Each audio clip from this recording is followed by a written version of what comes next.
Hello, you're listening to the Lamptey Show. This week I'm joined by Paul. All right, mate. And by Dom.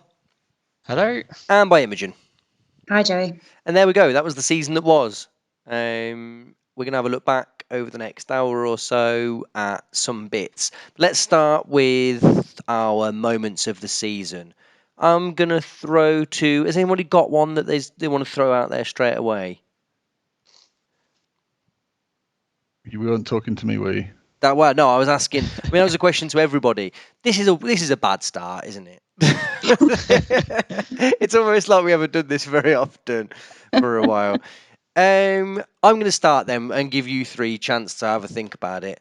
I'm going to pick any one of a number of magical moments that seem like a very, very long time ago from our still favourite player, Gustavo Heyman, including the 20-yard headed goal against Watford. It was against Watford, wasn't it? Yeah. The world-class goal against Derby, the equaliser right at the end, the sendings off. I think the Brentford one is probably the best one, isn't it? In a game where really that was the first time that we realised he was mortal because their midfield just sort of overran him a little bit and he just couldn't handle it. Just overall for me, I would say the thing that will stick out as a positive memory of this season is that first half where I couldn't understand how it had come to pass that we had been the team that had signed this violent magician. and I will thank him for that joy. Anyone else? He says hopefully. Dom? Yeah, I'll jump in. I suppose, just think, like, also I've been doing my season review and sort of just looking back at on the thing as a whole. Just remembering back in September, just how exciting it was that football would be back. Just how long that wait had been, like from that sort of like the first lockdown to when the Premier League was back, that just felt absolutely barren. And then just that build up to Coventry City finally getting back and getting involved in this weird new reality of football.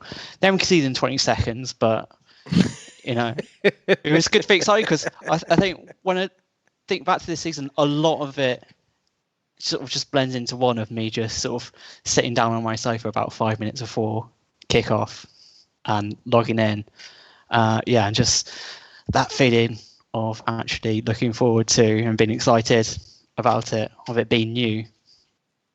Do you know what else that's put me in mind of while you mention it? Is the amount of times, because I've been having to wrangle two children, the amount of times that I log on maybe like 90 seconds after the game has started. And the amount of times that I've been like, how can we be 1-0 behind again?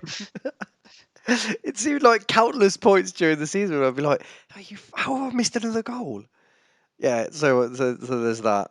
Nobody's mentioned I mean, I know it hasn't happened yet, but we are going to be back in Coventry next season. Is anyone happy about that?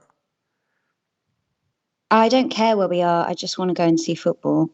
Okay. They're all blurring into one. I feel like we've played Forest and Middlesbrough about 4 times each. They just, I can't deal with this screen action. I need to be there in order to remember what's going on. Anywhere will do. But yes, thrilled that we will be at the Coventry Building Society Arena. I also think it might be difficult to remember the goals that we scored because we didn't score any. That is also a problem. Paul, have you got a moment, a thing, a feeling?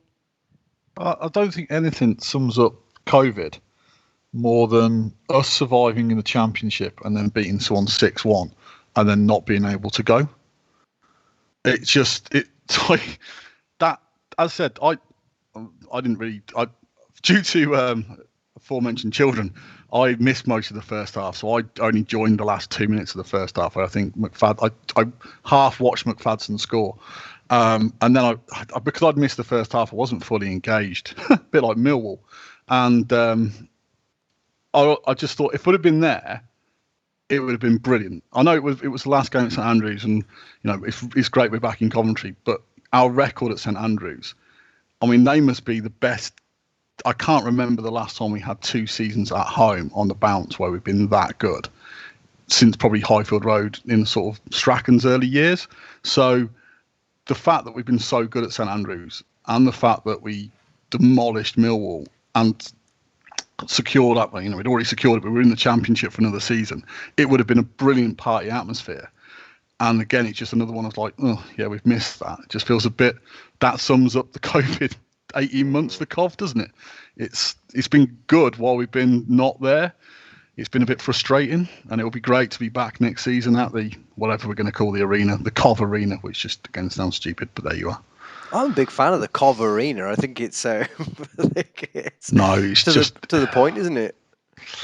Yeah, my point has always been we should have called it. We should, in the early days when we first moved there, the fans should have given it a name, and then it would have stuck. And the problem is, we just never really. We sort of just ambled along with the Rico, and you get that thing where Huddersfield and Bolton have changed their ground names about 4 times, and it's just like, as a fan of an opposing team, you have no idea what the hell Bolton's ground's called these days, because it was never given a colloquial name, which would have been helpful. At least with Man City, it was Eastlands. It's like there are other grounds out there. I suppose, the Emirates will be the same. But I think we should, again, what's the point? That was 15 years ago. We should have made that decision then. Barrel laughs. It's glad to see that you haven't changed, Paul, in the time that we've been away. Imogen, round us off. I think maybe this is recency bias, but the fact that we got to the Rotherham game and I felt sick thinking about it for probably the week previous, if not longer. And we didn't, it wasn't difficult. And then we won again and again. And getting to that last day of the season, talking about the Derby, Sheffield Wednesday game, plural, and sitting there at the last day of the season thinking, this isn't, we're not involved in this. This is quite relaxing, bit boring, but nice. I didn't think we would be there. I didn't think we'd even be fighting for relegation. I thought we'd be dead and buried. So that was very pleasant. I wonder I know that we're meant to be sort of talking about this and explaining what happened, but I don't think we know, do we? How did we go from looking so abject to looking so plausible? And I know really the only thing that changed was a rough shift to 2 up front instead of 1 up front. But we had that big gap, didn't we? And then we got dismantled by QPR, and you just thought we are dead. If we had that 2-week gap, and then he just played the same team in the same formation, and we looked just as bad, and you just thought this isn't going anywhere. And then just the next week, it was like, oh no, it's fine, we're safe. Not only are we safe, we finished 16. I think one of the big things is, if you think of any of the relegation season we've ever had, going back to the Strachan one, the Thorn one, and the Russell Slade one, the one thing you'd say about all 3 is the management was as bad as the players. So Strachan was shit that season. His tactics were gone, and we looked disorganised. And people who were there will remember many, many games where you just walked away just going, we're a disorganised pile of cack. The Slade season was exactly the same, and the Thorn season was like, you don't know what we're trying to achieve. One thing I'll always give Robbins and AD lots of credit for is, while at times we were outplayed because our players weren't good enough on the day, we were never disorganised game on, game out like we had been in the previous relegations, which is why we didn't get relegated ultimately, because whatever else was going on, that was a well-drilled team. The defence, they might have conceded goals, but they never conceded goals because of disorganisation. They conceded goals because they made individual errors. But when they were all on the top of their game, Ostergaard, Mcfadyen and Hyam, they were one of the best defensive units because they all knew their jobs. And that's ultimately why we stayed up, because in those difficult games, we had that platform that we knew that they were going to give us something. They weren't going to roll over. They weren't going to make errors every week. Each one of those players deserves a lot of credit. And ultimately, when it came down to those crux games, all the many of the situations this season where we could have fallen back into the bottom three. I think friend of the show, I can't remember his name now, Jim Brown, said Great we were friend. only actually in the relegation zone 1 point last season, because every time we got to that point where we could drop into it, we always pulled a performance out. The frustrating thing was we never then sort of cemented our place 6 points or 8 points outside the relegation zone until the very end. But all the way through the season, there was never any question mark of getting rid of the management. You knew the management were getting it right more often than they were getting it wrong. It was just at times, because of the players we had, they weren't quite championship level every week. And when some weeks, the QPR game was a prime example, even the players who were good enough to play in the championship week in, week out, your Hyams, your Ostergaards, for some unknown reason, were just awful that day. And when you've got your best players playing really badly, you're going to get hammered. And that's what happened. But in terms of where we were as a team and organisation, we were never out of it. I don't think that answers the Yeah, question. I think. Well, Go on, I think Imogen, you go ahead. No, sorry. Well, I was going to say we're talking about the management having support. I think that made quite a big difference, because although I would marry Robbins tomorrow, I don't think his in-game tactics were always perfect, particularly that lull in the middle of the season. You talked about the international break. I think either side of that, he made some pretty dubious decisions, and he stuck with formations that I wasn't sure why he was doing it or where he was going with it. But the faith that we had in him gave him some time. But yeah, maybe it was because the fans weren't there. I don't know. But I think perhaps if another manager had made those decisions, there might have been questions asked. I mean, he pulled it out of the bag and we finished comfortably. But yeah, I think there was still a lot of adjustment for not just the players, but for management as well to make. But they seem to have done the job all right. Right, okay. So let's do the rest of the season then. Paul, you're going to do sort of what as is traditional now. You've sent a list of questions out to people on Twitter. We'll aim to answer them with the answers that we would give, and hopefully that will sort of amount to a season review. So where do you want to start?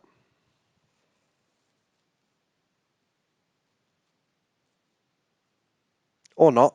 It's fine, mate. If you want to... Sorry, were you asking me a question? Yeah. Sorry, I had to go and put the children back to bed. Fantastic. That's great podcasting. Got a parent? It's like, dear God. If anyone's got a chip pan on that they need to get to now, go and have a look at it. We could, if we want to, yeah. We've done 12 minutes. It's errands time. It's the kids were moaning. I either went and looked after them, or they charged in here and moaned at me. Yeah. Okay. So Apple didn't fall far from the tree then, no. Give us some questions to mull over. Oh, okay. We'll start off. It's best youth player. What I mean by that is sort of best youth player who's come through COV this season. So I suppose I suppose the answer is John Eccles, but I'm giving the chance to actually say someone else. Okay. It's the Neil Lamptey show. Very specific end of season. Yeah, it's the Josh Eccles question. Who other than Josh Eccles has made such an impact that other than John Eccles you think will be brilliant next season, but maybe don't mention Josh Eccles? Who's John Eccles? Jekyll. Just going to call him Jekyll because it's easier. Do we think anyone other than Jekyll is going to play the first team out of our youth team next season? It's so funny to think that we get messages quite often that say, "Hey guys, when are you coming back?" And then you just think, who's listening to this? Well, just hang on a second. Let me just double check. As usual, you're asking a question that's got one answer, and what you're asking is for us to just agree with you and move on. You don't have to agree with me. Right, but who else is there? Exactly. The question. Brilliant. Right, I mean, yeah. Are we all agreed it's Josh Eccles? Cool, Yeah, that was great. that's That was yeah. a good one. Right. Let's move on from that one. Right, Okay. most surprising player. So this is open up to the entire squad. Who's sort of really come on this season? You've been like, actually, I was wrong about him. He is, or I wasn't sure, but he's made his point. Mcfadyen for me. I would know, obviously not. No, go on. No, I'm joking because I don't understand it. But that's a well trodden road, isn't it? I'm going to take the obvious answer, and I know it's not specifically what you're thrusting towards here, but I'm going to say Hammer again because if you look through the recent spate of foreign signings that we've made, the impact that players like Marcel Hilsner have had and Castaner, you wouldn't expect, even at £1 million, that Gustavo Harmer signed from out of nowhere was going to be what he was. And so, yeah, that is a tremendously pleasing surprise, isn't it?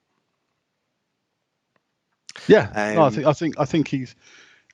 I'm beginning to see a lot of backlash against Hammer, and it's a bit when Nason was here for the first half of the season, and by the end of it, everyone's like, "Oh, Nason wouldn't have gotten the team anyway." And it's like it's hard to remember that we wouldn't have been in the position we had been in if it hadn't been for Nason. And as you said earlier, almost you can write off Hammer's first half of the season and go, but the second half of the season. But without his performances in the first half of the season, without his goals, where for a long time he was our top goal scorer, we would have been in the relegation zone. He had some fantastic performances and was one of the players who sort of like you get the feeling galvanised the rest of the squad. It's like actually in him we've got championship class. We can, if we meet his standards, we'll be okay. And they say that goal against Derby was absolutely critical at the time because they'd just missed an absolute sitter to go 2-0 up and really drop us in it. And he scored that fantastic volley, that technique, and as we discussed at the time, I think just waiting for the ball to drop. He didn't rush that. He waited to get it right, and I think that showed his quality. And yeah, he's dropped off a little bit towards the end of the season, but I don't think you can discount how brilliant he was at the start of the season, because without him, we would have been further down the table.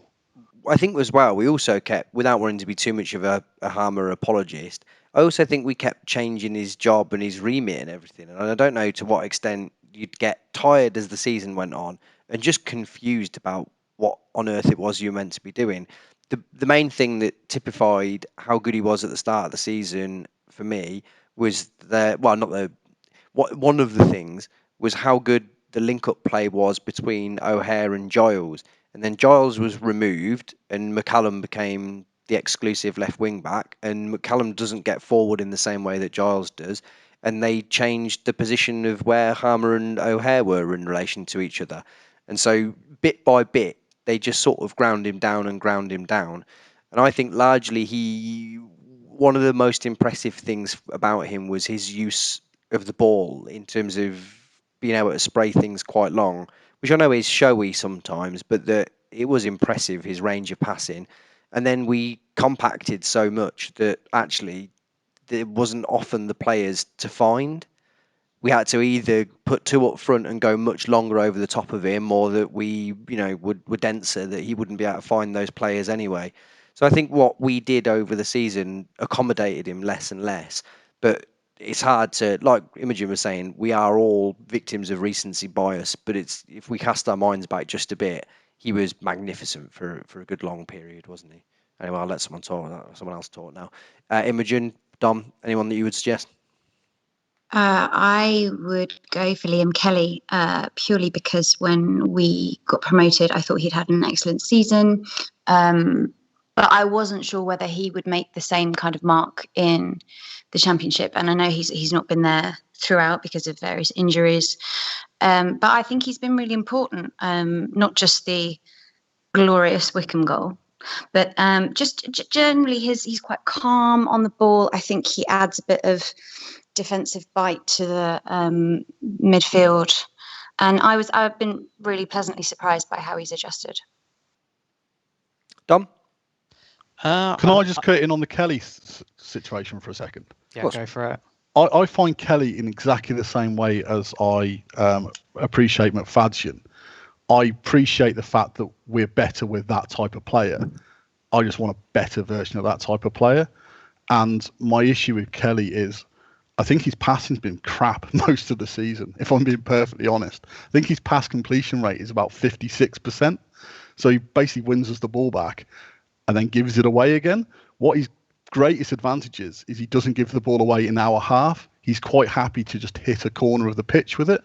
But I think we are better with that type of player, as you say. I think his bite and his reading of the game is really good, and I think we noticed that when he came back. His positioning around the defensive third is of really high quality, but I think his passing was poor, and I think he's the sort of player you can sort of see why they've gone for a Ben Sheaf type replacement. I think just Ben Sheaf doesn't do the rest of the defensive work that Kelly does. I think Kelly's defensive work is a very high standard. I just think his passing was quite bad, and if we could get a better version of him in the same way, I'd happy with Mcfadyen, but I'd rather Mcfadyen was fourth choice, and we had a better version of Mcfadyen next season. It's the same with Kelly for me.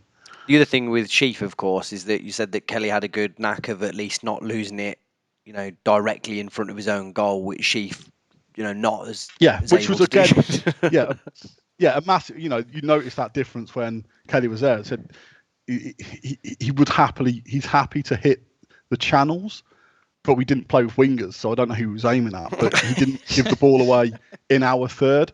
Ben Sheaf's main issue was the fact he liked passing to the opposition so they could run through on goal. He'd do well in the Millwall team, wouldn't he? Dom? Yeah, I think the other sort of big one really is Ben Wilson, who, entering last season, you're just wondering why on earth have we signed this guy. He's played not even 50 league games in his career, and most of them have come in the National League North. I've had like Oldham and AFC Wimbledon fans going, "This guy is a complete joke," and he's played 27 games of Championship football. He's had some pretty good games. Shout out to that incredible save against Stoke, and that first run he had in the side, where basically we only really conceded from penalties in about 8 games, which was very impressive. Also sort of aided by everyone making more of a defensive effort. And him giving away the penalties. And I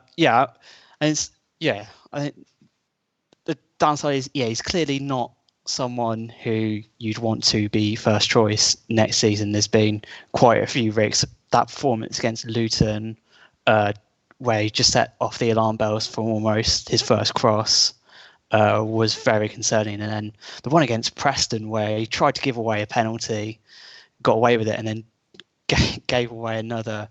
You wouldn't want that happening in a sort of serious competitive game. But he's coming in, did the job, and he did it a lot better than someone who last season was the absolute first choice and wasn't really any questions being asked of Morosi last year. So he's been one of the heroes of this season, I'd say, especially that coming into the side for that Rotherham game and calming things down. Beautiful. Paul, are you going to chip in there, or are we going to move on? No, my most surprising, and I probably shouldn't be as surprised as I was. Just again, how easily Dominic Hyman made the step up. I know he did have a sort of mid-season dip in form, but I think at the start of the season, at the end of the season, he was again in our top 3 or 4 players, and it just said it's like his story is very much interwoven with our sort of progress over the last 4 or 5 years. I mean, he's considering where he's come from and what he was signed to do. I can't believe we haven't got him a new contract, or he's sort of. I know we've got the option for the 1 year, but he's just a guaranteed 7 out of 10 every week, which is at times this season there were 3 or 4 players on the pitch who you could guarantee 7 out of 10. The other 7 you didn't know what you were going to get, and it's just he does everything with a nice calmness. And if anything, he's probably a bit too understated to be. If he was a bit more dominant, he probably would be team captain. But if he was a bit more dominant, he probably would have got.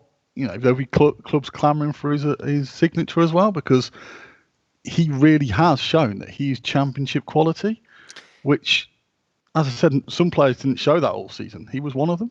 Is he playing on the wrong side of the three as well? I think for him, probably, yeah. I think he should be on the right-hand side. But I think it's difficult, though, isn't it? Because some players prefer to be on the other side, don't John they? Terry always played on the left, and he was right-footed.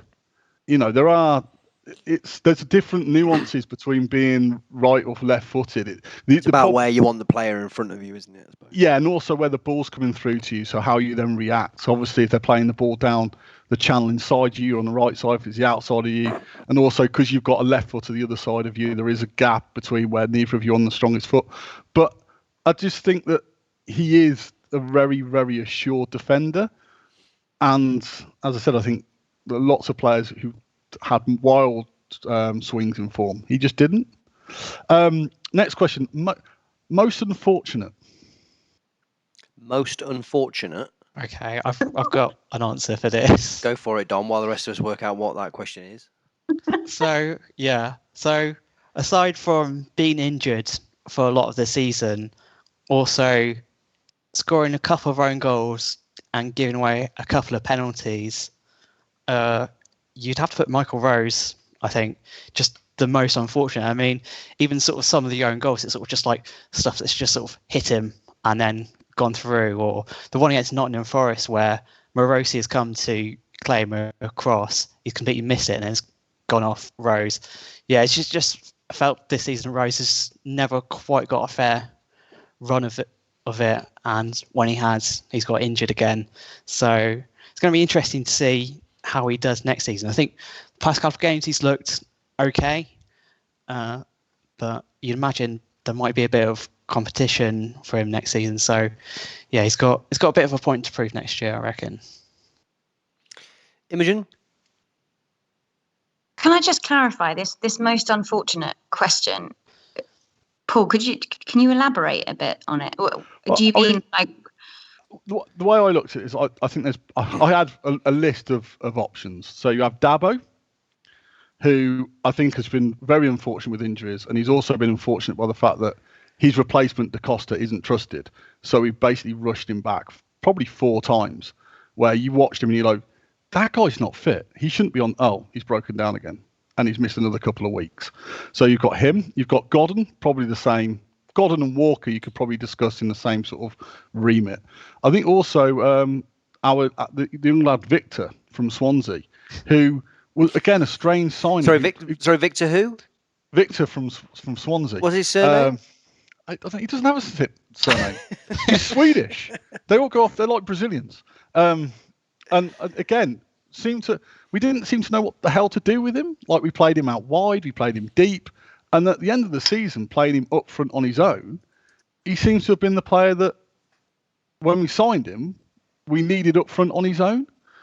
So I think there's sort of those are the sort of the players. I agree with Rose as a similar one who's not really been able to get going because he's sort of been injured quite a lot. But when he has come back, he's not really been out. I mean, he's also been unfortunate by the fact that the back three have probably been 3 of our best 5 players this season. But I just feel really bad for Dabo. I just think after the way his career's gone, he was brilliant for us in the promotion season, and he really deserved a decent stab at championship football last season. And hopefully he'll get it next season. But it just feels like he's sort of lost a year of his career. But as I said, you could probably make the same discussion about Godden as well, who never really or didn't feel like he got going after about the Christmas period when he got that major foot injury. Every time he came back, you watched him and just thought he shouldn't be there. He's not quite ready, and then subsequently he'd break down again. Yeah, I think with Dabo, we definitely missed his stamina in the last 10 minutes of each game, where I think we felt particularly vulnerable, and he just last year would give us that extra impetus, but we just didn't have it from him even when he was playing. I don't really think he ever achieved. I mean, even when he was fit, which I mean, agreed, he might not ever have been fit during this season, but he didn't ever look like the player that we saw last season. I guess you could say Mcfadyen was a bit unfortunate in some of the games he manages to score and yet also score at the other end. So some of the decisions that he makes. Was it a Forest or was it Middlesbrough, the penalty he gave away where he pushed them in the back? Could have been Forest. Anywhere. Well, Yeah, sure, no. it was probably both, but you just thought, why have you made that decision there? It's a terrible idea. And he turns around and the look on his face. Oh, you can't be angry for too long, and yet it still smarts all the goals he's given away. There's a nice video if you want to watch it. He was sort of torn asunder with that video, and you were like, "Yeah, I'm going to." Oh, that was a bad. Ooh. I can't remember when Jodie Jones got injured, but surely he's got to be in with a shout of it as well. I mean, I know that's very much his award overall, but I just feel so sorry for Jodie Jones. Would you give him another year? Well, I've got it's emotionally, yeah, but you got no idea what sort of state he's in. I still think you don't know. Every player reacts differently, but that if he is if he bears any resemblance to the player that we saw playing in League Two before he got injured, I'd like to see whether he could play in the Championship, because I think he gives us something that we've got nothing like at all, have we? And I also think he would fit whichever system we would like.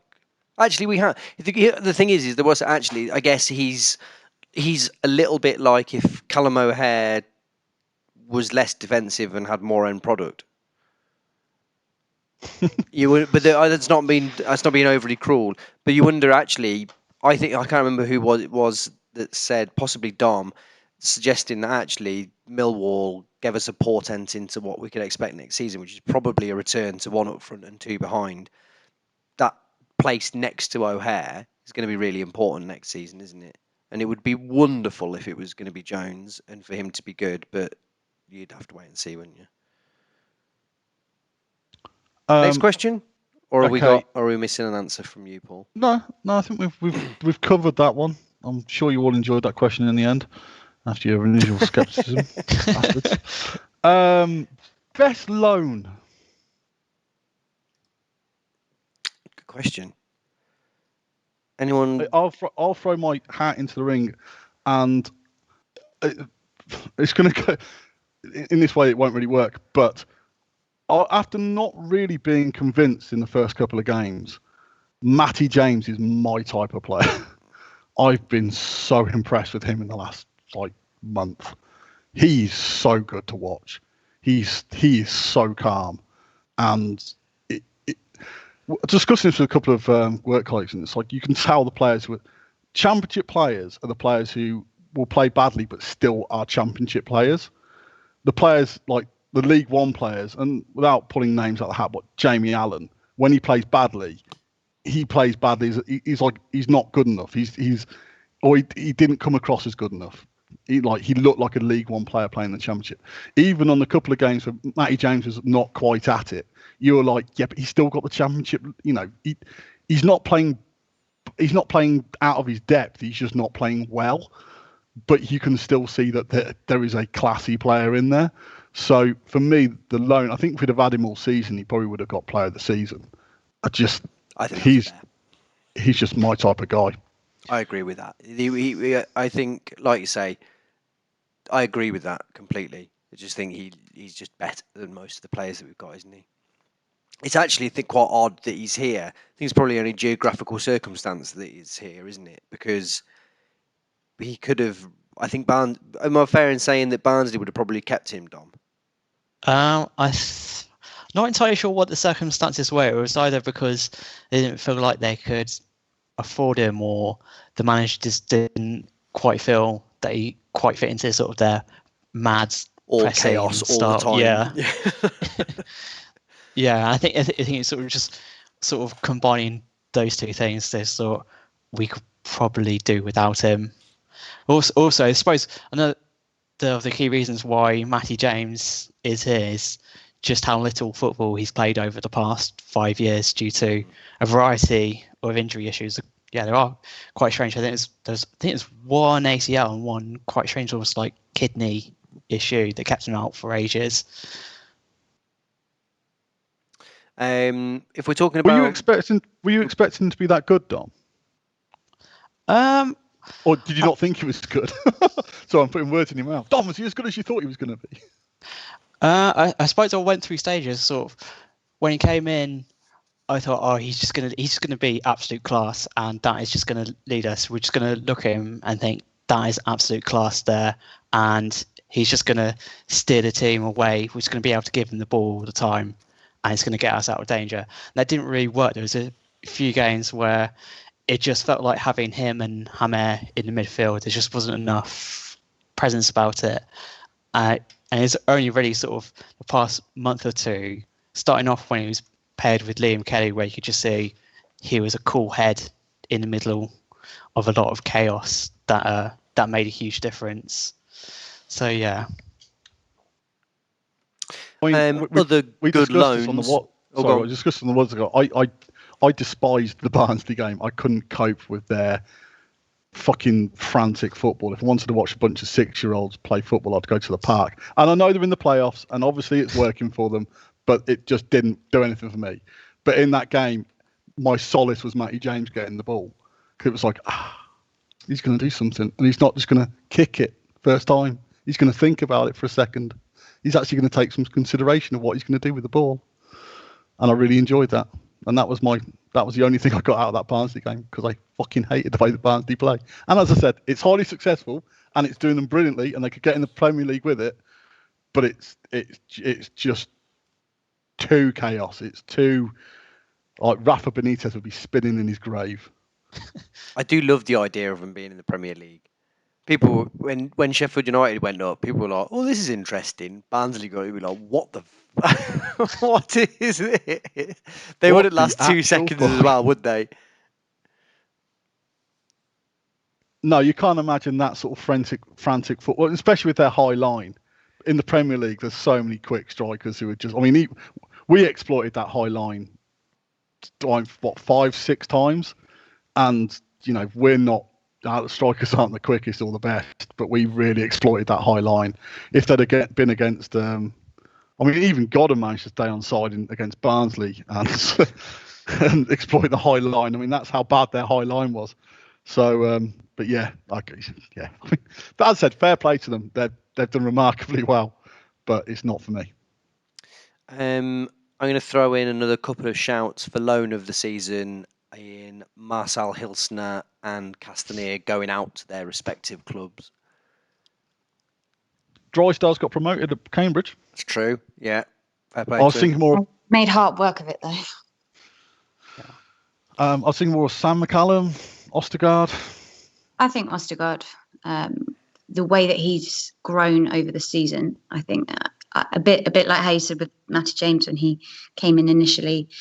He was fine, but I think I really saw him improve in both his tactical awareness and his. I don't think he tried to kill anyone in the second half of the season, which seemed to be a bit of a thing for him first half. I like him. I don't think we'll see him again, but I think because he's played the full season, I would just about pick him over James. I'm with you. I would love to see him back, but class of that, he's too good for us. Like he's got to be looking at really a top flight club somewhere. Even if he goes abroad again, he's foreign anyway. He can do what the hell he likes. He's played in the German second division. But I think his next logical step for his career is a first team football in like Holland or something. I think he's just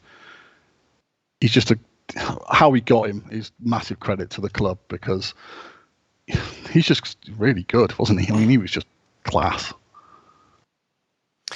Yeah. Next.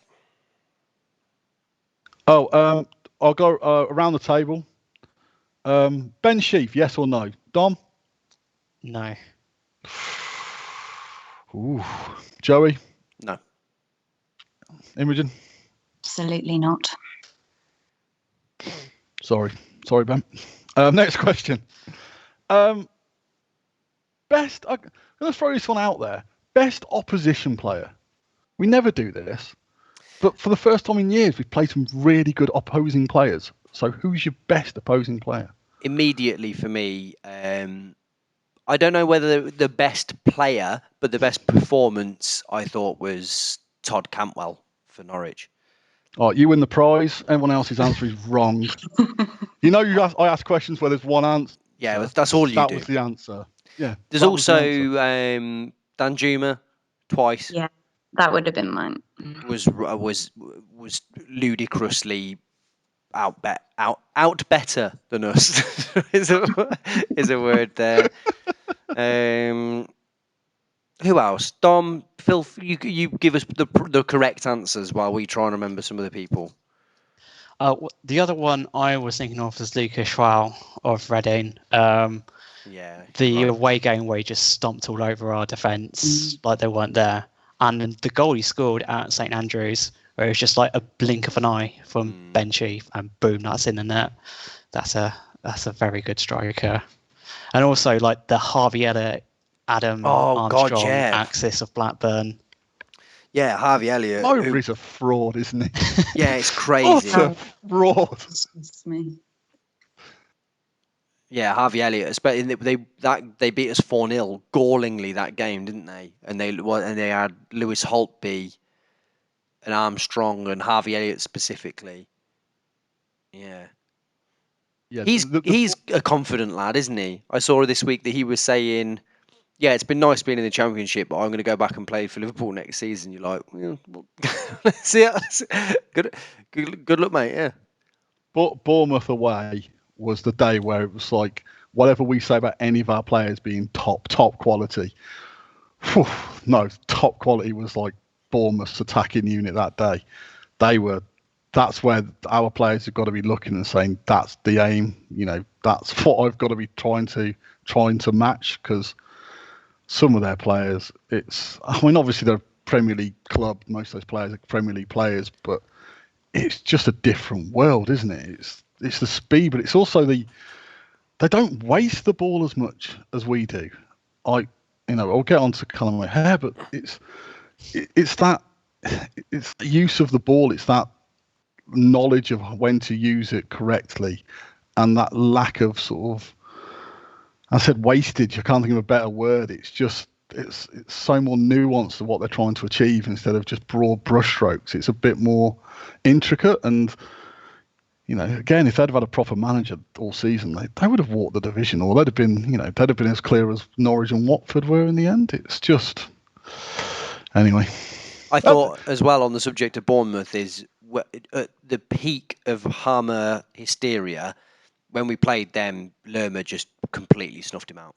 Totally and utterly snuffed him out. But again, it's another player that very, very clearly a Premier League player, isn't he? Okay. I'm going to throw this one out there. No, because you're going to moan at that one. We're going to moan at any of them, so I wouldn't. I'll throw it out there. Best managerial decision. I mean, it's got to be. Well, for me, it's got to be going back to top when we needed it at the end of the season. Surely. Yeah, that's a fair comment. Any other contenders?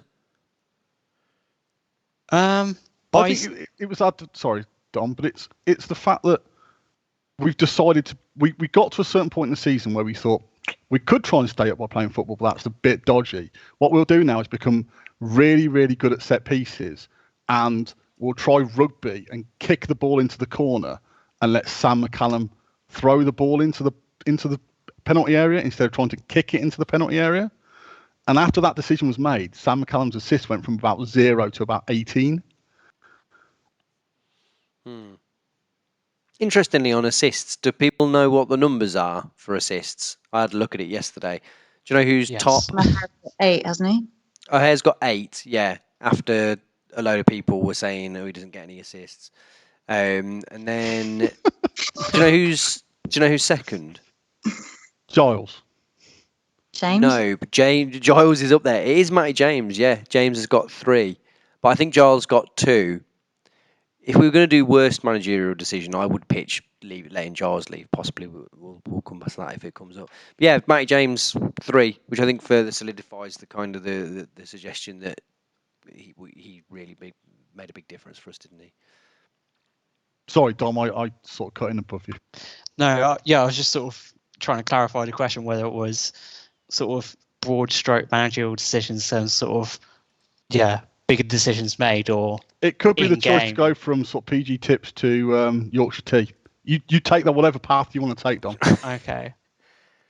Well, sort of talking about sort of in-game ones, one that really stands out for me was Norwich away, where basically we knew we were going to lose. It sort of named a second string team, but we saw that Norwich were tiring. So for about the first time this season, we used our 5 subs to bring on Hammer, Giles, and Walker, and it just completely changed the momentum of that game. So I think that really stands out as sort of the best sort of in-game tactical switch Robbins has made this year.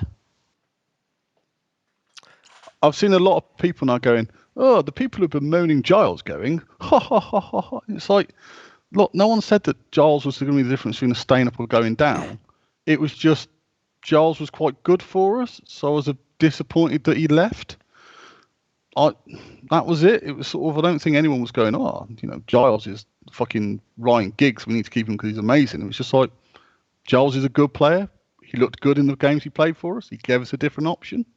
I think that's the thing, isn't it? Is that actually there was a period of the season that McCallum looked completely out of sorts, and that there was we'd let Mason go out on loan, if anyone remembers him, and then it was just a weird set of decisions to make, wasn't it? We let Giles go with no replacement, and then McCallum just had to play week in, week out. But I just thought I liked Giles. I really liked Giles. I just thought he was very direct. His delivery was always good, and he gave us something that the team didn't have. And then we replaced him with another sort of sideways passing central midfielder, which of course you can never have too many of. So there we go. Imogen? Managerial decision? Yeah. I think probably bringing Matty James in. It's not an in-game tactic, but I think he wouldn't necessarily have been where I would have earmarked us to have more support when he did bring him in. But I thought he changed the layout of the team, and he gave us a lot more stability and more creativity, obviously. So well done, Mark Robbins. Well done. Good on You don't Mark. get a bigger sign of approval than that. I know. He's thrilled. I mean, we could go on to best signing. Yeah. We'll go on to best signing. Joey, you can lead the way. Can I though? Because I don't know if I have an answer. Does someone have an answer? Well, Guess Hamer. yeah. Oh yeah. That's Look at the correct answer. So you're going for Hammer above O'Hare? I don't think you can pick O'Hare, can you? Well, I think even if we Hammer, whatever we're calling him, leaves at the end of the season, we'll get some money for him. So, which I don't think we wouldn't get as much for O'Hare. So yeah, good decision. I think we would. I think if someone, I actually don't think it's beyond the realms of possibility that somebody would buy O'Hare in the summer. And I think if he leaves, he's going to go for a small fortune. No, I agree that someone would take him for money, but I think Hamer would take more money. Do you think? Yeah. I think I think people love O'Hare. I think he's like I think it switched. So if we were ever on Sky or on Quest or anything, it's O'Hare every single time. It seems that there's certain people in the media and certain pundits that think he's amazing. And also, and I don't know how much significance this has, but those stuff that you see on Twitter, those accounts that are confusing, I don't understand why they exist, but they just tweet like stats for some reason. But it's always they seem like they're put together by O'Hare's management team because they're like, oh, guess which player has made the most 5-yard charges forward with the ball after winning it in their own half? It's Callum O'Hare again. You kind of think, I guess great, but I don't know whether that's a significant thing to have a statistic about. But he tends to be the thrust of a lot of those type of things. I think people think he's great, which I'm not saying is right or wrong. But I think he'll probably stay this summer. But I wouldn't be terribly surprised if like a top end championship club decided he was the answer to all their problems. So I think O'Hare is great. However, I've seen someone describe him as sensational, and I think no, Phil Foden's sensational. Mason Mount's sensational. O'Hare has certain aspects which are magnificent. His work rate and his desire are impeccable. I mean, they're off the scale. Yeah, they're just, and he's got touch, and he can run with the ball, and most of the time he can pass. It's just that final bit. And I know sort of counter before Dom goes, yeah, but he's got 8 assists. Yeah, okay. Hector Enrique passed the ball to Maradona before Maradona ran half a length of the pitch and scored against England. On Saturday, Callum O'Hare just happened to be the person who passed the ball to Jordan Shipley, and Jordan Shipley scored. Are you comparing Jordan Shipley to? I'm just comparing Jordan Shipley's goal against Millwall to Maradona's against England in 1986. Of course I am. My point is very much, some assists are you just happen to be the last person to pass it to the person who scored, and some assists are like, fuck, that's Frank de Boer playing an 80-yard ball to Dennis Bergkamp. I've got to confess, I had not that specific comparison, but I did think that when I was watching the goals and they said set up by Callum O'Hare, I was like, well, not really. Oh yeah, he passed him the ball.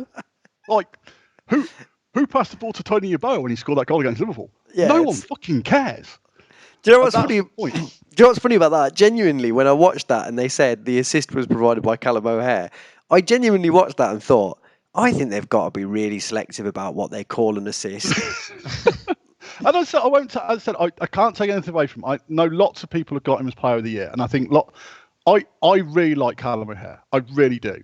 I just have issues with his final ball. And I watched him against Bournemouth, and he had 2 absolute moments where it was like, this is a game against Bournemouth where you can really show that you're on the same level as the Bournemouth players. And in both of them, he made the worst decision he could have made. Like, I think one of them, he just overhit the ball by about 30 yards. And the other one, it was just a woeful choice. And it was just sort of, I know you could say, well, he got 2 chances in that game. But the thing is, it's like the really, really top players in that position would have made one of those stick. And it didn't work for him. And I think for Callum O'Hare, the best place for him is at Cov, because he can literally do no wrong. But I think he needs another year. And next season, we joke about he's only scored 3 times, and one of them was against Millwall, who literally didn't care. It's, next season, and we said that at the start of the season, let's not be like Captain Hindsight in this shit. We said this time last season, at the end of last season, he doesn't score enough goals. He needs to add that. He's played as the number 10. If the front 3 had been as good as our back 3, we would have been safe by Christmas.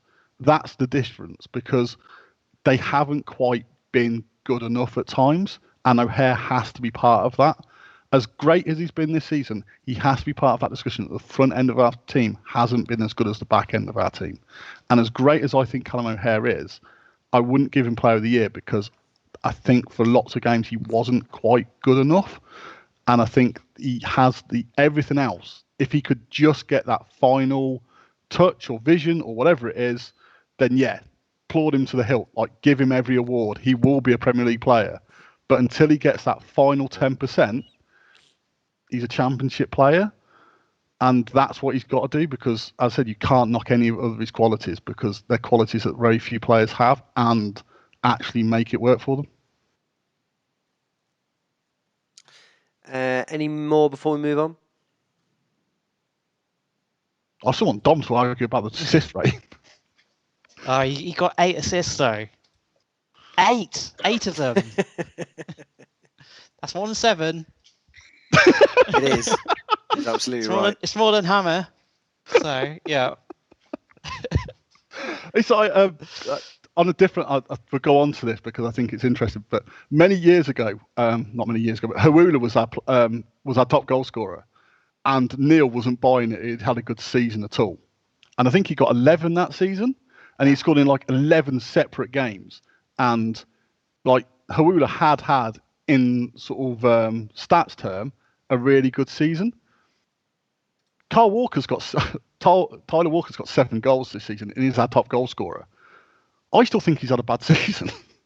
I know I'm going to get shot down for this, but unless we give him a tap in, he's a pretty average footballer, isn't he? I think I might be alone on saying the jury's out here. Anyway, if Dom, Imogen, if you're going to be on one side of that, whose side would you be on? Yours, I think. I haven't been hugely impressed with him, but I don't think anyone in our attacking lineup has been that impressive. So, yeah, I'd give him another half season. Don't you think Victor's looked quite impressive since he's like? Not for long enough. That's fair, but I think he's only really been started to use up front. I mean, he's got 3 goals, hasn't he? He's like goals to game minutes and that bollocks. He's the best, isn't he? Or second best? Well, he's second best, yeah, behind. But you know, behind Tyler Walker. But to some extent, Tyler Walker's played like 26, 27 games, so he's played a lot of football. Yeah, and he's still minutes per goal, which away with that. That's fine. But what I mean is, there seems to be a lot of people going, "Oh, the jury's out on Tyler," but he's played more games than Matty James, who some of us are claiming would be up there for Player of the Year. Like, he's played quite a lot of football, and I think the fact that the jury's out is quite an indictment on him. Go on, Dom. Yeah, I was saying very interesting, sort of having a bit of discussion with a Nottingham Forest fan on Twitter last night, because who was saying, "Oh, Lyle Taylor and Lewis Grabham scored like 3 or 4 goals this season, which is bad, and there's no getting around that." But they were like, "Should we have kept Tyler Walker?" And I was sort of saying, well, Tyler Walker has scored more goals than Grabham and Taylor this season because more or less he's been a first choice striker, but he's not really someone who makes himself that involved. And it doesn't feel like he could have scored more goals than he did.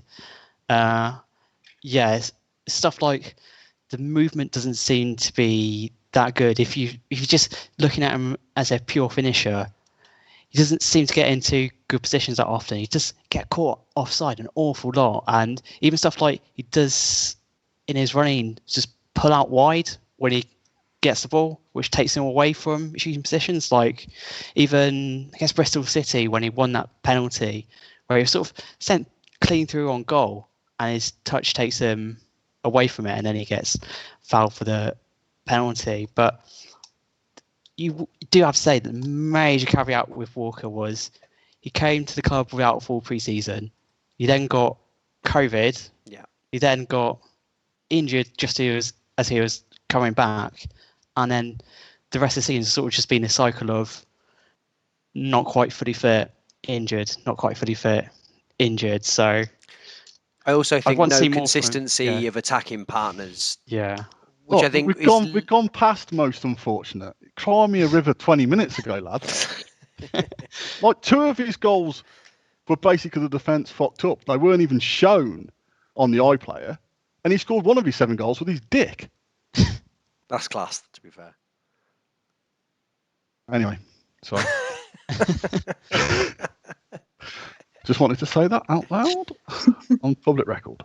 Fuck it. We had best signing. We have, haven't we? How long we had? Oh God, it's only an hour gone. I can't think of any better questions. I bet that's what everyone's thinking, isn't it? So God, only an hour. Shit. Best game. Stoke away. Anyone else? Any advances in Stoke away? Brentford in Feb. Yeah, that was lovely, wasn't it? Because that was a surprise. And Reading at home Yes, early on the at the season. start of the season when I think they'd won 7 out of 7. For me, it's Rochdale away, because Rochdale away basically demonstrated the pointlessness of having a football league where you can't get relegated, because the quality of the game was pretty bad for most of it, but it was one of the most gripping games of football I've ever watched. That was basically what football's all about, isn't it? Because Rochdale away? Rotherham away, sorry. Oh, okay. Just because it meant, that. Oh, God, I know yeah. we've now gone on to basically, we were never in the relegation zone. That game, it could have gone either way. It really could have done it. If McCallum hadn't fallen over and won a free kick, which I still don't quite understand how he was awarded that free kick. But that you knew once Ostergaard scored that goal, you knew that we were safe, because you knew that you watched that game. Like, Rotherham didn't have anything to hurt us really. You knew that our back three were quite competent with what they were dealing with, but you also knew that was the killer for in terms of our relationship with Rotherham. You knew that was the killer for them, because that was the day where they could have gone ahead of us and still had games in hand. And at that point, it was like, nah, we're all right. We don't need to be involved in any of this shit with you guys. And it was literally sort of that goal was like, no, okay, we're safe now. It's again missing out of COVID. If we'd have been there, the relief of that goal going in would have been like the weight off everyone's shoulders. And then we went on to beat Barnsley at the weekend. But it was that, that was the moment, wasn't it? You knew that when that goal went in, that was possibly the moment we were going to be okay.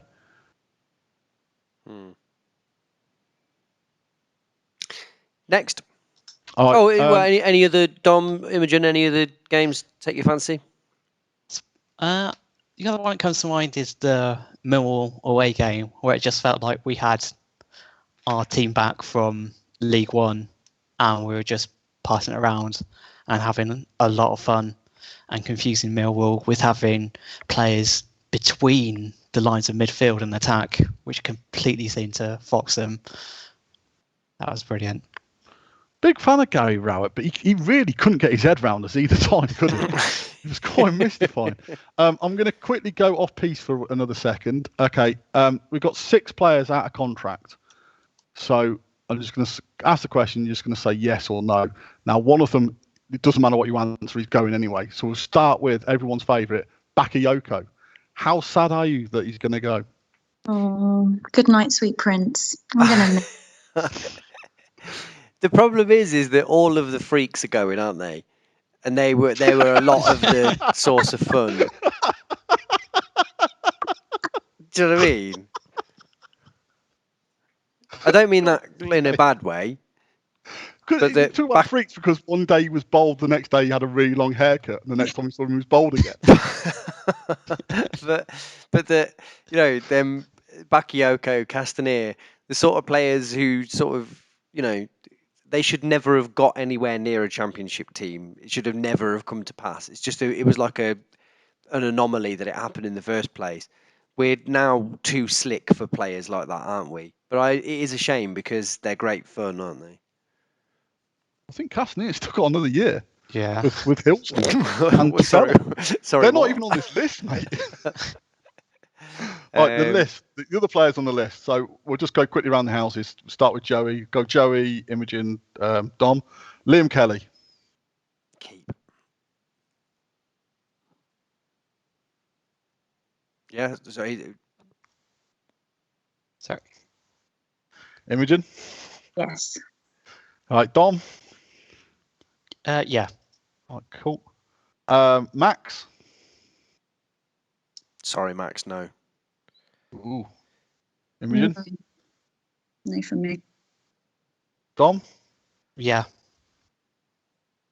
Is that, you'd let him go on? Yeah, you'd keep him. Oh, yeah, I'll keep him. I wouldn't be in a hurry to let him go. I'd be the same with me, Carl McFadyen and Liam Kelly. If I could buy a better version of Max Biamu, I'd let Max Biamu go. But if I can't, then...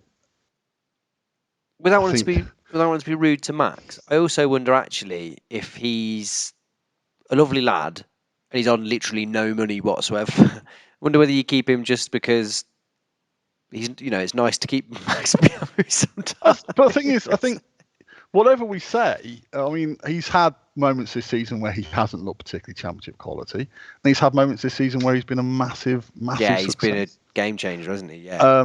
And his performance against Rotherham at home, he absolutely sort of destroyed Rotherham at home that day. He's had some absolute highs this season, and he's scored as many as he did in any other division, to be fair to him. But I think he does give us that extra option. I think you'd have to look at his Cov career as one of the best ever Cov careers, wouldn't you, really?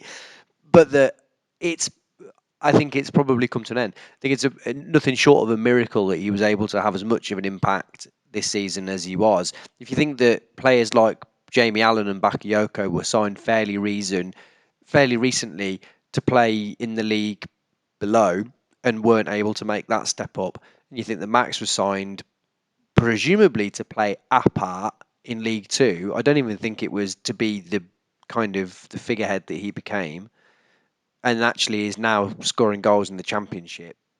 I mean, even outside of being the world's loveliest man, is what a guy and what a time he's had at the club. But that it would be unrealistic to say he would be a big part in what we were doing next season. But like Dom says, actually, do you keep him? Because if you have 4 strikers, he'd be your 4th choice. And, he's lovely to look at. He's just lovely. He's just lovely. I mean, it feels a bit like a Jack Grimmer situation, though, in that I think he's been a great servant for the club, etc., etc. But if we are serious about not only staying in the division but progressing, I don't think he's quite enough, despite all the fantastic goals. And his celebrations deserve a mention. Even this season, I've very much enjoyed them. But I don't quite think he's enough, even as a bit part player, which is a shame. Yeah. If I was him as well, I think it'd be a massive wrench. But he's 30. His league career is only 4 years old. He's probably only got 3 or 4 more years left. It really is a decision for him whether or not he wants to be a bit part player at Cov next season, or he wants to go somewhere else where he could be first choice. He could still play 100, 156, 150 league games. I think if he's at Cov, he probably gets another 10, 15 starts next season. If he was smart and went down to a League One club where they guaranteed him a strike partner, which I think is the massive thing for him. I think it tends to be that when he looks crap, it's when he's up front on his own. And when he looks good, it's because he's got a partner near him. If he went down to League One and went to a club where he'd have a regular partner, like he did when he had McNulty, he could be like a top end proper League One striker, couldn't he? Could do a really, really good job for someone. Yeah, he could be. I mean, he could be a legend at another club. I think he's that sort of guy, isn't he? Yeah. I said, if I was him, I think I would be looking to sort of, and I suppose it's the same sort of thing over Jordan Shipley. I know, he scored against Millwall, but he also scored against Preston, and people are saying, he's proven his championship quality, and it's like, well, 2 goals at the end of the season, it's sort of. Is it best for Jordan Shipley? I mean, I do like Jordan Shipley, but I've seen some of the games this season where he's not looked good at all. And it's a case of, does he just need games? Like if he got 20 games, would he be championship quality? But can you afford to give Jordan Shipley 20 games? Like, to some extent, he forged his way into the team in like a bastardized formation in a sort of an odd position, which he just made his own. But if we are going to play 3-4-2-1. He hasn't really looked like it until the last 2 games. Would he be worth dropping down the division again to just get those games in a more natural position? Or if you were him, would you try and persevere it out and sort of see where you could fit in? I know he's not on the list to go, but I feel like there's no other way I can shoehorn Jordan Shipley into this conversation. And I feel he's one of those players who deserves a mention for the fact that, he scored Did he score 3 in the end? Yeah. Which is the same as Callum O'Hare. I mean, talk about goals to minute ratio. Fuck. He's hammered that one out, hasn't he, as a midfielder? But, he has been, again, like Biamu, who's been on that journey from League Two. He's another player who obviously is a massive Cov fan. And, I think with one notable exception, all the Cov fans love him. But is that enough to give him another season in the Championship? The thing is that I don't know who would be able to force him out. Like, if he's got another year left on his contract, I don't know. He's not going anywhere, is he? That's fair enough. Before we move on, because this is probably going to be the last time that we'll talk about Biamu, because I think he probably will move on. But if we could have just a quick recap on Biamu, we went from him being not very good at the start of the League Two season to then finishing that season scoring the 2 goals in the semi-final, and also finishing that season I think on 9 goals, and of them 8 of them were either bicycle kicks or like hammers from about 30 yards out. And then in League One we started to hit a really sticky patch, didn't we? And if you remember, do you remember what it was that was the thing that turned us round? Well, he missed the first season of the champion in League One, didn't he? Because he Sorry, did his I'm cruise about shirt away at Blackpool. the second season of the Championship. Yeah, I mean, even just coming back from doing his cruise shirt at the age of 28, and still, as you say, look, having the impact he did the subsequent season shows the measure of the man that, he'd taken so long to get into league football. As you say, it took him a while to get used to professional football. You could. I think the first time I saw him was Blackburn, and you were like, not only is he not very good, he's not even trying. Yeah, that was. It's like you think of the journey from God, he's shit and immobile to fuck. He's again go with Callum O'Hare.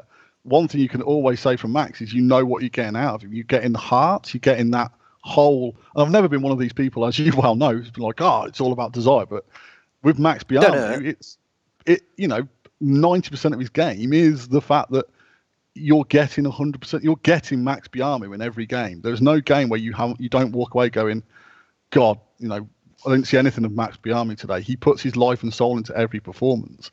And as I said, the journey he had, including that ACL, he's a massive Coventry legend. I don't think it's too much to overstate. I think in the season that we got promoted from League One, it turned round, and I can't remember the opposition.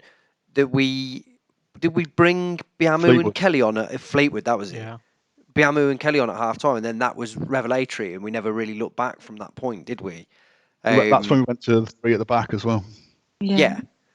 But then Biamu got a good run in that at that point. I know there's a lot of other things, but actually that was, for a player that should have been down and out after one, getting promoted, secondly having that big injury, and then at times this season I feel like he has, we'd have been lost without him to a certain extent. I know that he's looked terribly out of his depth at times too, but I think he's always looked inadequate when he's playing up front on his own. I just think we should build a statue of him. I think he should go, but I do think we should build a statue of him outside whatever ground we're playing at this week. I'd build 3 statues. I'd build one with his doing that kick, the goal against Yeovil. I'd have one with the bicycle kick, and then I'd have one with his 2 legs together as he crumples onto the floor again. Because I think there was a point this season where he literally just embodied JCH against Mansfield for about 6 games, where it was like, oh, he's fallen over again. Oh, the referee's seen it as a free kick. That was nice. I would build a statue of him on the left wing at Bolton as well to commemorate one of the worst moments of football history. I'm not sure if that was worse or Gus Hamer on the right wing.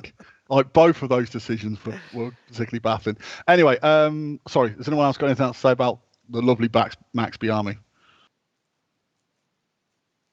My only point about Max Biamu is he's in a picture of my daughter, and it's the only time where I've actually thought I'd actually swap you for him as a child. All right, Carl Mcfadyen. No. Right, Imogen? Yes. Dom?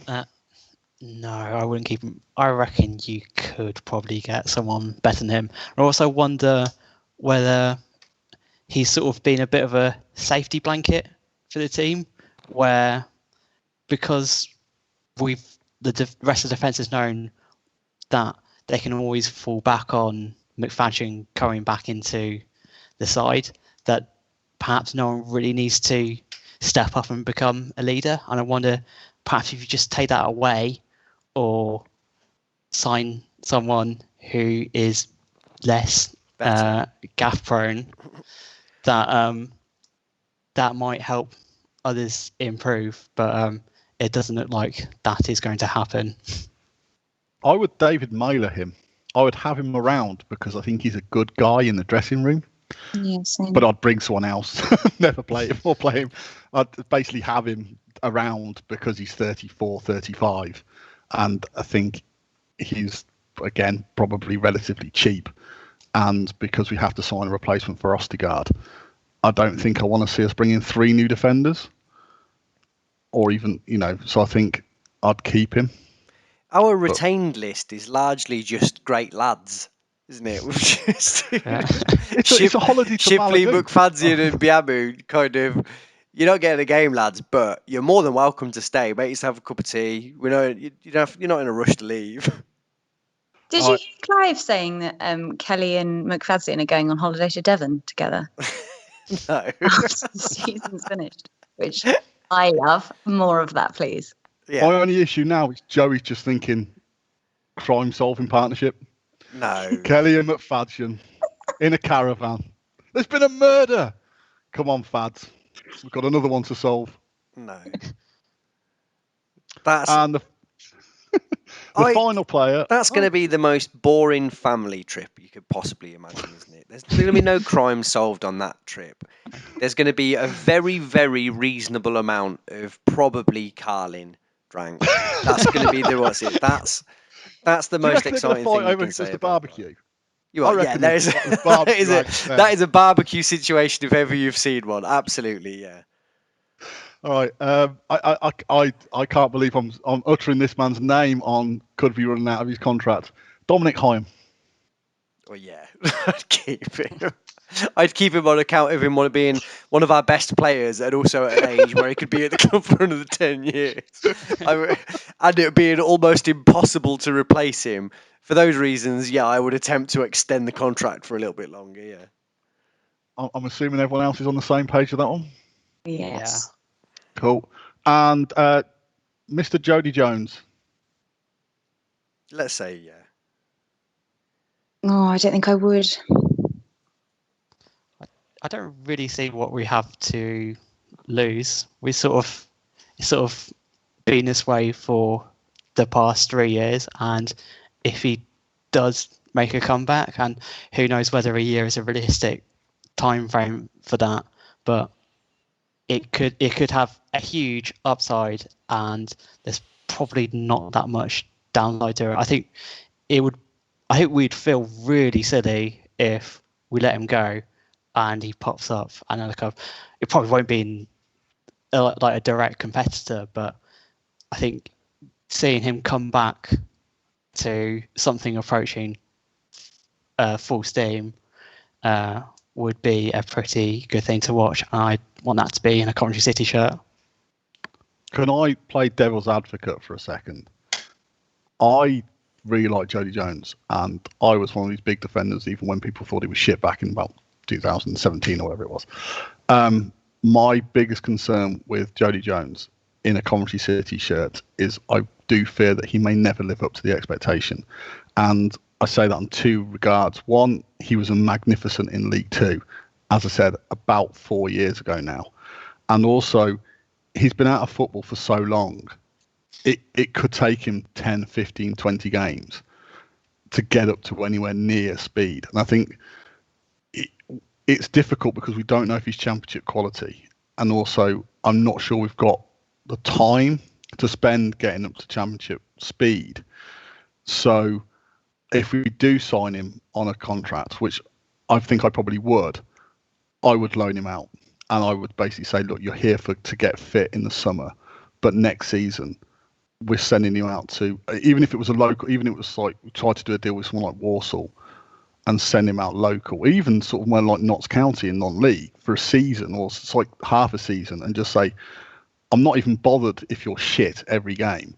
I just need you to play 90 games, it's like 20 games of football, 20 90-minute games, so you're confident you're 100% fit, because he has done it a couple of times. And it's like the player that we saw might not be there anymore, and I don't want us to have that pressure on him, because I don't think it's fair on him that we've got this guy in our minds who was so good 4 years ago. I agree. I maybe not with the loaning out side of it, but we've got a lot of recruitment to do this summer, and I don't know how we're going to afford it. Even if we sell Hamer, if we want to get James in, I think his wages at Leicester must be huge. So matching that is obviously not possible, but trying to get something tempting for him might prove difficult. I don't know. We're probably going to look for another goalkeeper. I'd like another striker, 20 goal a season to replace Bakayoko. So I don't know whether I would afford, whether we could afford Jones as well. It seems like too much of a risk. I loved him as a player when he was fit, but that seems like quite a long time ago now. Oh, this is a question for you, Imogen. Would you sell Hamer or O'Hare to fund next season's redevelopment, or would you try and keep both? Like you would either or? Yeah, either or. Because I just think I think Hamer's been great this season, and he'd be up there for me as player of the season. Maybe not the player, but maybe runner up. But I think the money that we could get for him, we could invest in more parts of the team than we could pretty much with anyone else. Because it's quite an interesting squad, really. We have now subsequently survived quite competently, easily. Whether or not how much stock you put into the last couple of games when we played against teams who were on the beach is up to you, really. The end league table does demonstrate we were comfortably outside the relegation zone. So the squad that we've got has sort of proven itself as being lower championship quality, but not relegation dogfight quality, which I think we're all quite impressed with. But obviously we did have to rely on the Costa for a bit, which I think, talk about jury's out. Josh Pask, another player who I no particular opinion on either way. He's clearly a better right back than he's centre back, but other than that, he's a bit. And obviously we've got Jekyll's who's coming through. How big a project do people think it is in the summer? We're talking 5 signings, 6 signings, or is it just a case of if we could pinpoint a striker? But as I said, you could argue that we don't know if God and Walker are championship quality or not due to their truncated seasons. How big a job is it in the summer for the redevelopment? I think it's pretty mega. I think it's pretty major. Because you think as well that we've got to be replacing Ostergaard. So I think you're looking at a keeper really seriously, a centre-back. Well, 2 if you're getting rid of Mcfadyen as well. Yeah. And I think... McCallum, so you've got a left-back, unless you get McCallum back for the third time. If you're going to be playing 2 number 10s, then I think you need to sign 2 number 10s, because you've got, assuming that you keep O'Hare, I don't think you can just have 2 players for 2 positions, can you? I'm not aware of us having another capable attacking midfielder. Sorry to all of the incapable attacking midfielders currently at the club. So, will you also bring in a striker, or? I don't think we can afford to. Neither. The big worry for me is that the size. I think the big problem that we're going to have is that the size, the number of players that we need to sign. One, we can't afford, economically speaking. But I also don't think you can get away with the turnover of players of being that high in a season. I think it completely ruins the season. So I think I would keep Walker and Godden, because I think I would aim to make no more than 5 signings, and I think we've got areas of the pitch that are much more desperately in need than a striker. Imogen, Dom? Dom. Yeah, I mean, I'm not sure we need a huge rebuild. I think having championship experience helps.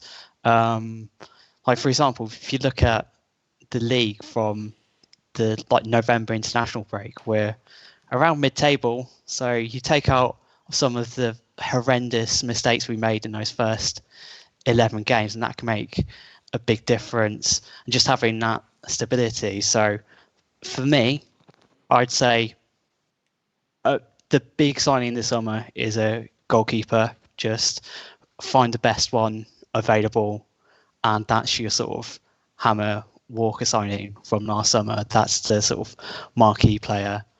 And then you're looking at 1, possibly 2 centre-backs. Remember, we've got Michael Rose and Dominic Hyam, and we don't even need to stick to a back 3 if that's not the best combination next season.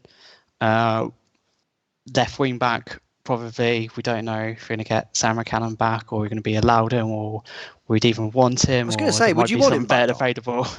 Would you want him back? Without knowing who else might be available, I think so. I quite like him, and those long throws have been very, very useful recently. I mean, I was talking to a Norwich fan. He's not, they signed a Greek lad, didn't they? Yeah, do you know this? Yeah, and he was like, I wasn't, I watched him and thought, why have we got? And then 5 games, I was like, yeah, he's good. And I was like, oh, okay. So you don't need Sam McCallum? I don't think so. I was like, oh, okay. Because what do you think of Sam McCallum? It's like, I think he's got an amazing first touch. Other than that, I'm not that bothered. But I seem to be in a minority on the McCallum thing. I like Dom says, I wonder who our alternatives would be, and also them long throws are quite something. But I just think there's been a long, painful period of the season where he's just been bad. I think the other thing is sort of we've used a lot of players this season. Like Jamie Allen started 16 league games. The Costa started 10. Yeah, it's sort of Ryan Giles, started 15. We've used about 25 players this season due to sort of, I suppose, injuries and players, coming in and out of form. So I'm not sure we got, Ben Sheaf played in, started 21, was the sub in another 9. Jordan Shipley started 15. It's, with the 7 subs as well, we haven't really, I'm not sure. I think we have a lot of fat in the squad, but I'm not sure we can replace. Do you know what I mean? It's not as easy to just to sort of slimline it down, because you need the squad. Sorry, I've got a message telling me to get a shift on, so I will. Final one then. The final question, the ultimate question. Player of the season. Start with Imogen. Ostergaard. Well, that was the correct answer. We can go home now. Dom, you went for Harmer, didn't you, I believe? Yeah, and I think mainly because I think when you look back on this season, if someone said to you that was a Hammer season, you'd instantly know what season it was. He's provided the most memorable moments. Sort of the same as the Armstrong season, the Callum Wilson season, where you just see there's a player and the season you think of. And yeah, he's had a different form, but he has been clearly above the rest of the team for long periods of it. Paul, are you saying Ostergaard? Simple as that. It took a while for me to really get on board with Ostergaard, but I think his approach to it as well. I think, as I said earlier, I think there's been times where players have dropped off, and for him, most notably, he was pretty bad. And and he wasn't the only one, but against QPR, and it was quite noticeable when he was bad how much that affected us. But I think overall he's just been brilliant, and I think he's the modern centre half. So because we play with Mcfadyen and Hyam, teams can't. Normally, when you play against the back three, you choose one. So we're going to dominate this guy in the air, and you couldn't dominate any one of those three in the air. So you're like, okay, we'll isolate one of them when they get on the ball. So we just didn't give the ball to Mcfadyen. And sort of Ostergaard is really comfortable on the ball. He's just I know it sounds really stupid to say, he's a good footballer. And I think he's a good footballer and never say die and has got the right attitude. And I think those are one of the reasons that he scored that goal against Rotherham. No one else was going to get that ball. It was going to be Ostergaard. And he's one of the reasons we weren't in a relegation zone at the end of the day, because we had players. And again, you could put the same kudos alongside people like O'Hare. It is down to sort of a bit of a will to succeed.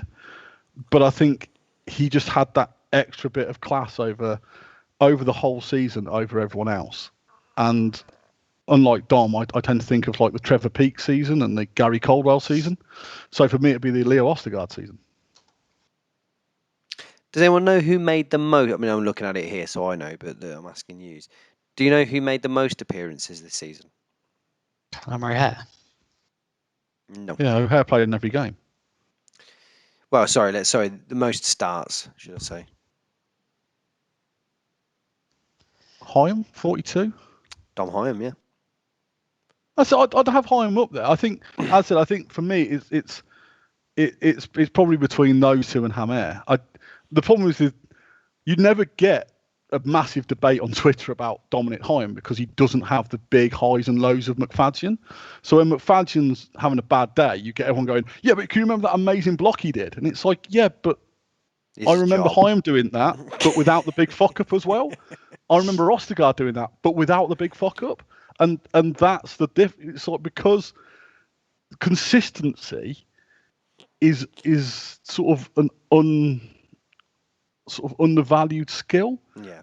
But as I said, Hyam did have a dip. I'm not denying he didn't have a dip. But when he came back on it, it was like, fuck, you're just really competent. And again, and that doesn't sound like the massive sort of build up. You know, if someone, oh, you're really competent at your job, it doesn't sound amazing. But to actually be highly competent in every division he's ever played in, I think he's a massive compliment to that guy. But for me, Ostergaard just about, because he's flying kick against the corner flag as well.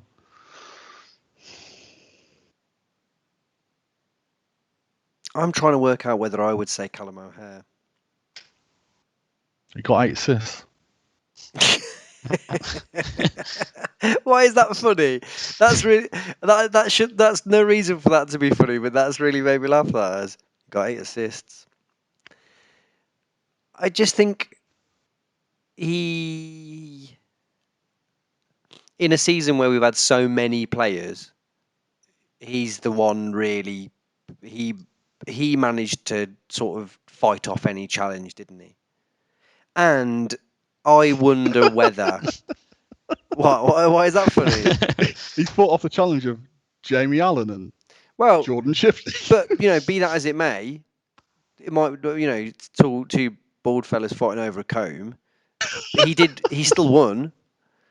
And I don't know, I think he's a very, very, very strange player. And you wonder, in the same way as that you're talking about how consistency is undervalued, I wonder how important it is to the team, the amount of pressure that he was able to release from the defence so often this season. In the way that when we hadn't got Biamu up front, we just looked so bereft of any kind of outball to allow us to sort of depressurise.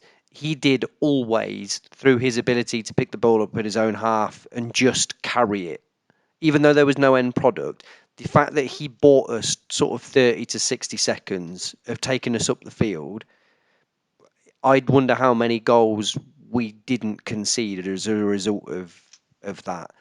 How you begin to talk about that as a sort of measure of effectiveness of a player and of a team is almost impossible. But that you couldn't argue that he's had a very, very significant overall positive impact on the team, even if you could simultaneously argue that he should have more attacking output. I mean, that's the thing. Is that's like mocking the 8, but he from most of the season, we only played with 2 attacking players. Yeah, so it's sort of he should have the most assists, but also maybe if he was playing up front or playing in a team with more attacking bent. Yeah, if he had anyone to pass to options. At times. Yeah, I mean, it must have been very frustrating for him at times, carrying the ball upfield and looking up and being like, no one else come with me." But, right, okay. Well, I'll just wait till I get tackled then, I suppose. But I think he's a very difficult player to define. But that I sort of also think that if you put the right player next to him, I wonder whether he'd look absolutely amazing. It'd be interesting to see if someone did who would come in for him. Like, I always think he's someone like QPR sort of player. I don't think he's Premier League class. I think it would be a team in the top end of the Championship. I can't think. I know. I don't know who'd buy him. I know who'd buy him, and he would be incredible. Would be 2012 QPR, and I would say to him, "You need to do all of the work that Adel Taarabt doesn't do." And I think that you've got like a magnificent partnership there, haven't you? You've got someone Taarabt does it now. He's a defensive midfielder at Benfica. Yeah, but not in 2012. Do you know what I mean? I think the way that the game has gone is that if you're going to be playing 2 attacking midfielders and you've got one that was really sort of mercurial and lazy and one that was kind of backfilling, a bit like how Tevez decided to sort of completely relinquished any. He did a lot of work for Rooney and Ronaldo, didn't he, in 2008? I just think that that's the job that I see O'Hare doing magnificently. But it takes a very specific team to accommodate that, doesn't it? He feels like the sort of player that if someone like West Ham or Newcastle got relegated, they'd buy. I just don't see Sheffield United, the Baggies, or Fulham buying him. Sheffield United is probably quite a good fit, actually. I can see Sheffield United and West Brom having a go. Yeah. Yeah, Sheffield United are so unconventional, aren't they? They're actually that kind of industry. No, yeah, I think Sheffield United now I get the feeling Sheffield United could be in big trouble. I think Chris Wilder was brilliant when he had control, and from what I understand, he basically lost quite a bit of it. I get the feeling that Sheffield United's owners aren't particularly amazing, and maybe what they did to get to the Premier League might not be what they're doing in the future. West Brom. I suppose it's whether or not they keep Big Sam, where they go from there, isn't it? Again, they're a club very much in flux. I suppose it's a bit like when you look at the teams beneath us in the Championship. You look at teams like Forest with Kish Shooton, Blues with Bowyer. Are they going to kick on? How difficult's next season going to be? What are Peterborough going to be? Because Peterborough to me feel better and stronger than Rotherham or Wycombe did. And I know we don't really do this. Wycombe, they could have just stayed up. Yeah, that's an amazing feat. I know, we're all massive fans of Mark Robbins, but to actually nearly keep that Wycombe team up is amazing. Unreal, isn't it? Yeah. But the pressure was off them a long time ago. They were dead and buried for most of the season. I agree that getting to the last game of the season and still being in with a chance, albeit remote, of staying up is impressive. But I also think not enough is taken into account of the fact that they had no pressure on them for the whole half of a season, perhaps more. I get that, but neither of Sheffield United, and they haven't done, they haven't picked up any points. I think I understand what you're saying. I think obviously after the Rotherham game, the fact that pressure came off Cov was massive. Mm. But I think the fact that Wickham team is pure League One. It's they didn't we bought in £1 million. Everyone goes, our budget was tiny. We still bought in £1 million signing. We bought in loans from the Premier League. We bought in sort of decent players. I don't know how much the Ben Sheaf deal was going to be, but that's, again, it's not, we did sign, again, talking about Matty James. He's a Premier League player on big wages.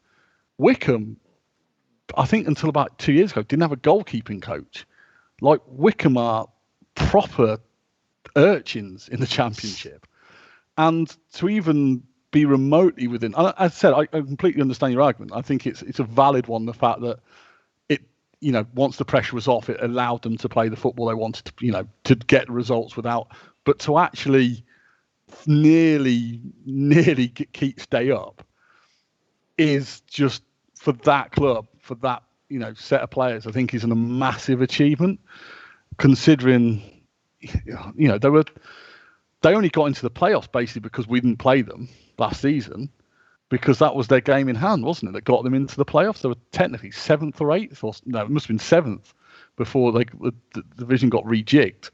So I think it is a remarkable achievement. I accept your caveats within that, but hey ho. Are we waiting for? Have we got any more questions, or should we put everyone out of their misery? I think that's it. Yeah. Anything final that we haven't touched on questions-wise that we've got to say about the season? I mean, for me, I think we haven't talked about Robbins maybe as much as we should have done. Whereas I think, again, is that there have been times where you've thought, what are you doing? But at the end of the season, you have to kind of look at it and think, it's magic what you've done. I'm not sure how grumbly we could have been if we'd have got relegated this season, and instead we've finished 16th. And actually, there have been periods where it's been dull, but we've needed it to be dull just to grind out some draws. There have been a handful of memorable, enjoyable games, and there's been a number of patches that have been terrible. But ultimately, I mean, it's horrendous to do if you'd have offered me 16th at the start of the season, blah, blah, blah. But, I mean, it's some job, isn't it? Yeah. Who's the best man? He's the best. I think we leave it there. I don't think we're going to get better than that for the entire. But I think that's the highlight of the podcast. Well, I'd just like to throw in, I thought he used Will Papara and Marco Morosi really well. There you go. I think we've covered every player. That's everybody in the squad. Oh, shit. And yeah, his use of Jack Burrows towards the end of the season was magnificent. Yeah. Yeah, that's them all. That's every single fucker mentioned. Yeah. John Eschkol's, though, I think is the one. Jordan Thompson's 2 cameo appearances. Perfect. Right. For the last time this season. Oh, Dom, the season review that you've done. Yeah, so if you want a season reviewed in even more excruciating detail than we've just done here, then tap on sidewayssammy.com on your keyboard or your mobile browser, and you will find a 125-page, I think 37,000 words season review. And after that, you won't ever have to think about this season ever again, I guarantee. Beautiful. Thank you, Imogen. Thank you, Joey. Thank you, Nola. Cheers, buddy. And for what feels like the first time, but definitely the last time this season, thank you, listener. Bye.